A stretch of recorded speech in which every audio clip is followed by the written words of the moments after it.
तर महायुती आणि महाविकास आघाडीच्या विरोधात उमेदवार उभे करण्याचा निर्णय मनोज जरांगे पाटलांनी घेतलाय। मनोज जरांगे MDM या फॉर्म्युलाने लढणार आहेत। मराठा, दलित, मुस्लिम नेत्यांनी 145 ते 155 जागांवर लढण्याचा निर्णय घेतल्याची माहिती मिळते। धर्म परिवर्तन नव्हे तर सत्ता परिवर्तनासाठी एकत्र येणार असल्याचं जरांगेंनी स्पष्ट केलं आणि ते आपले उमेदवार कोण असणार आहेत हे 3 नोव्हेंबरला स्पष्ट करतील।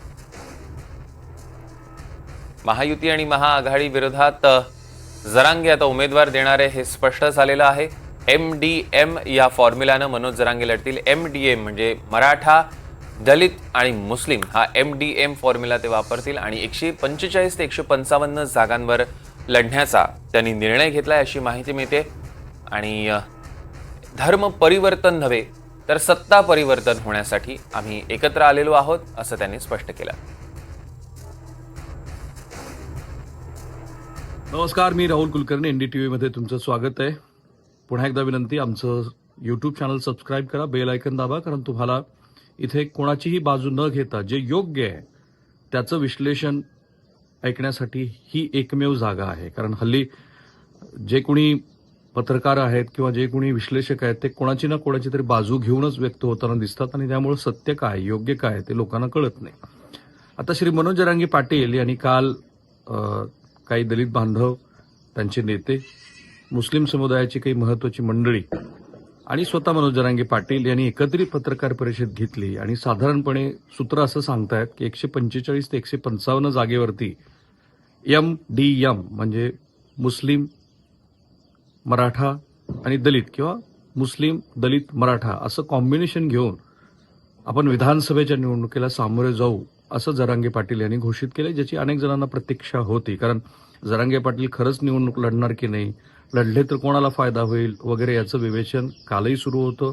प्रत्यक्षात अर्ज दाखल झाल्यानंतर उमेदवारी अर्ज परत घेईपर्यंत हे विवेचन सुरूच असणार आहे। त्यामुळे मुद्दा असा होतो की हे जे MDM हे जे नवं समीकरण जुळलंय महाराष्ट्रामध्ये, जे लोकसभा निवडणुकीमध्ये जुळलं होतं, ते मनोज जरांगे पाटील यांच्या बाजूनं जाईल का? तशी शक्यता मला फार कमी वाटते, पण ती का कमी वाटते हे आपण हा व्हिडिओ तुम्ही शेवटपर्यंत पहा, म्हणजे मग तुमच्या लक्षात येईल। आकार पटेल नावाचे गुजरातमधले एक वरिष्ठ पत्रकार आहेत। ते वेगवेगळ्या माध्यमात, वेगवेगळ्या चॅनलच्या डिबेटमध्ये असतात। त्यांचं एक खूप सुंदर पुस्तक आहे, मी जे वाचलंय, ज्याच्यामध्ये श्री नरेंद्र मोदी आणि गुजरातमधल्या दंगली संदर्भामध्ये काही विवेचन करण्यात आलेलं आहे आणि त्या विश्लेषणामध्ये दिसतंय की त्या राज्यातला जो प्रबळ जात घटक आहे पटेल, हेच गुजरातमध्ये ज्या 2002च्या दंगली झाल्या त्या दंगलीमधले मुख्य आरोपी आहेत। आता त्याचा महाराष्ट्राशी संबंध काय मी ते पुढे सांगेन।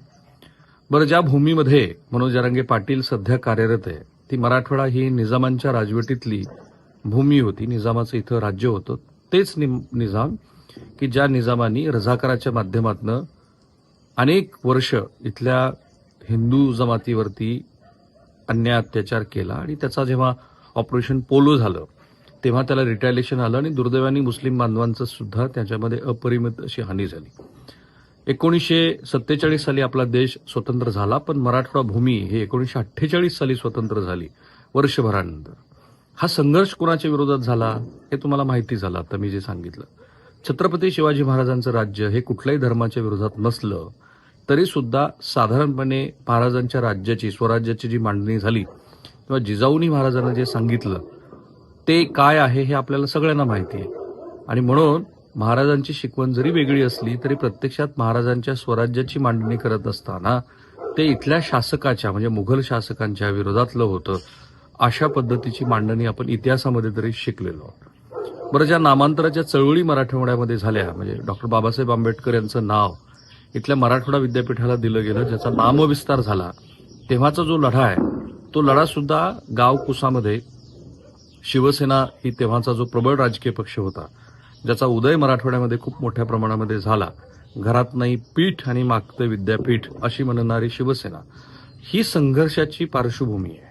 आणखीन एक उदाहरण, जेव्हा वंचित बहुजन आघाडी आणि MIMचा मजलिस इत्तेहादुल मुसलमीन ह्या पक्षाचा, ओवेसीच्या पक्षाचा राजकीय प्रयोग महाराष्ट्रानं पाहिला, तेव्हा पहिल्या प्रयोगामध्ये जे यश दोन्ही नेत्यांना, असादुद्दीन ओवेसी आणि प्रकाश आंबेडकर यांना मिळालं, त्यानंतर विधानसभेला ही युती पुढं प्रकाश आंबेडकर यांनी सुरू ठेवली नाही। त्याचं मुख्य कारण अनेक मतदारसंघामध्ये म्हणजे ते ज्या सोलापूर विधानसभा मतदारसंघातनं लोकसभा मतदारसंघातनं निवडणूक लढत होते, तर त्यांना स्वतःला असं वाटलं आणि ते त्यांनी सुतोवाच पण केलंय की दलितांची मतं छत्रपती संभाजीनगरमध्ये MIM वंचितच्या उमेदवाराला गेली आणि ज्यातनं खासदार इम्तियाज जलील झाले, पण तीच मुस्लिमांची मतं ही आपल्याला मिळाली नाहीत सोलापूरमध्ये. एवढे सगळे उदाहरणं जेव्हा आपण सांगतो तेव्हा याच्यातली रिस्क काय आहे की जेव्हा MDM हा फॉर्म्युला कमीत कमी ह्या विधानसभा निवडणुकीमध्ये यशस्वी होण्याची शक्यता का आहे, का कमी आहे, याचं आणखीन एक विवेचन करायचं झालं तर लोकसभेला हा फॉर्म्युला हा महायुतीच्या विरोधात का गेला ते आपण नीट समजून घेऊ. मराठा समाज हा श्री देवेंद्र फडणवीस यांच्यावरती नाराज आहे. विशेषतः मध्य महाराष्ट्रातला, मराठवाड्यातला आणि त्याच्या आजूबाजूच्या जिल्ह्यातल्या समाजाला असं वाटतं की देवेंद्र फडणवीस हे कुटील राजकारणी आहेत. त्यांनी आपल्या समाजावरती अन्याय केला, मराठा बांधवावरती लाठी हल्ला केला आणि त्यांना मराठा समाजाला आरक्षण मिळवून द्यायचंच नाहीये. आणि म्हणून देवेंद्र फडणवीस यांच्यावरती आणि त्यांची अनाजी पंत म्हणून जी हेटाळणी केली जाते तो प्रभाव मराठा समाजावरती होता आणि सरसकट झाडून तरुण पिढीनं देवेंद्र फडणवीस यांच्या विरोधामध्ये मतदान केलं. दुसरा भाग काय आहे तर दलित बांधवांना केंद्रीय सत्तेतल्या काही खासदारांनी केलेली संविधान बदलाची भाषा ही आक्षेपार्ह वाटली. त्यांना असं वाटलं की खरंच 400 पारचा जर नारा देऊन हे सरकार सत्तेवरती आलं तर निश्चितपणे भारतीय राज्यघटनेला धक्का पोहोचू शकतो. काही दक्षिणात्य राज्यातले खासदार असं सांगत होते. आणि मुस्लिमांच्याबद्दल असं होतं की श्री नरेंद्र मोदी हे सातत्यानं आणि त्यांचं सरकार सातत्यानं जे अल्पसंख्याक विरोधी भाव आणि भूमिका घेऊन वावरत आहे, मग त्यात समान नागरी कायदा, ट्रिपल तलाक, कधी तुम्ही पाकिस्तानला जा वगैरे अशा ज्या गोष्टी आहेत, त्यामुळं मुस्लिम समाजामध्ये कमालीची भीती, नाराजी आणि राग होता. आणि म्हणून मस्जिदीमधनं पण ते आवाहन केलं गेलं. जसं आज मनोज जरांगे पाटील यांच्या सोबत काही मंडळी बसलेली दिसली, तर ही मंडळी ही पुढाकार घेऊन होती आणि ती एक नैसर्गिक प्रतिक्रिया होती. या तीनही गोष्टी जेव्हा एकत्रित आल्या तेव्हा महाविकास आघाडीला भरघोस असं मतदान महाराष्ट्रामध्ये मिळालं. आत्ता परिस्थिती काय बदलली आपण बघू. आपण मुस्लिम समुदायापासून सुरुवात करू. समजा मनोज जरांगे पाटील यांना अपेक्षित असलेलं MDM हे फॉर्म्युला घेऊन जेव्हा त्यांचे विधानसभेला उमेदवार येतील, आजही जर आपण महाराष्ट्रातली लोकसंख्येची आकडेवारी समजा 2011 सालच्या लोकसंख्येवर आधारितच धरली तर साधारणतः 16 ते 17% मुस्लिम बांधव आहेत, ज्याला वोट जिहाद वगैरे असं म्हणून भारतीय जनता पार्टीने एक प्रोजेक्शन लोकसभा निवडणुकीनंतर केलं. तर साधारणपणे 8 लोकसभा मतदारसंघामध्ये आणि 20-25 विधानसभा मतदारसंघामध्ये मुस्लिम बांधव निर्णायक आहेत.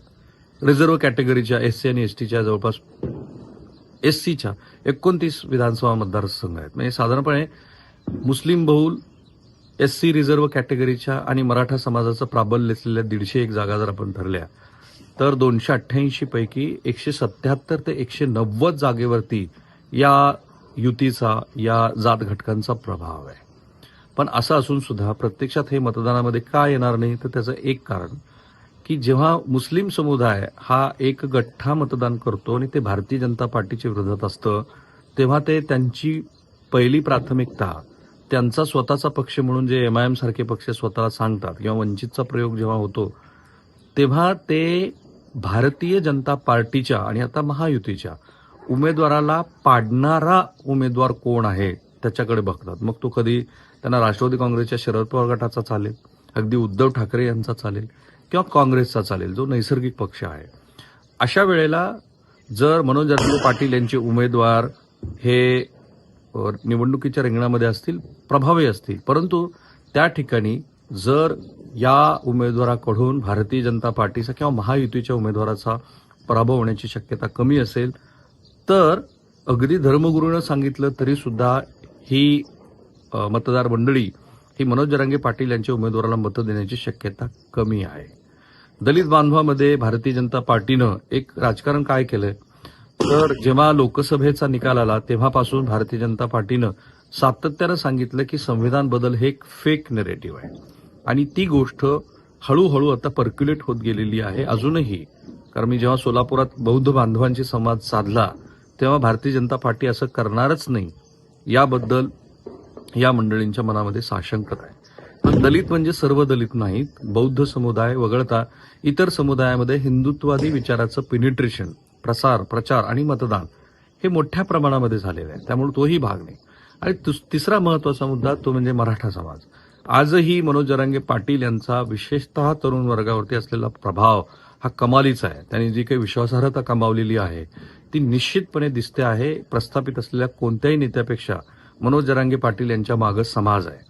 आणि म्हणूनच आपण बघतोय की भोकरसारख्या विधानसभा मतदारसंघामध्ये 144 विधानसभेचे उमेदवारीसाठीचे अर्ज येतात आणि मनोज जरांगे पाटील सांगतील त्यालाच आपण मतदान करू असं म्हणतात. पण जर जरांगे पाटील यांनी सांगितलं तर ज्या नामांतराच्या लढ्याचा मी संदर्भ दिला किंवा ज्या छत्रपती शिवाजी महाराजांच्या स्वराज्याचा संदर्भ दिला किंवा निजाम राजवटीचा उल्लेख केला, तेव्हा खरोखरच मराठा मतदार हा आपलं मत हे इतर जातीच्या उमेदवाराला देईल किंवा प्रत्यक्षामध्ये आपल्याच उमेदवाराला सुद्धा मतदान देईल याबद्दल पण साशंकता आहे. आणि ही वस्तुस्थिती आहे. आजचं हे विश्लेषण श्री मनोज जरांगे पाटील यांच्या समर्थकांना कदाचित आवडणार नाही. टीका टिप्पणी नेहमीच्या पद्धतीने केली जाईल.